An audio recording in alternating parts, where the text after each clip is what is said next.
isang pagkakataon, may babalik pa ang kahapon.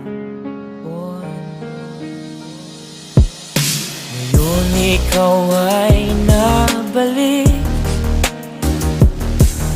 katulad puri ng iyong pananabik, na makita ang dating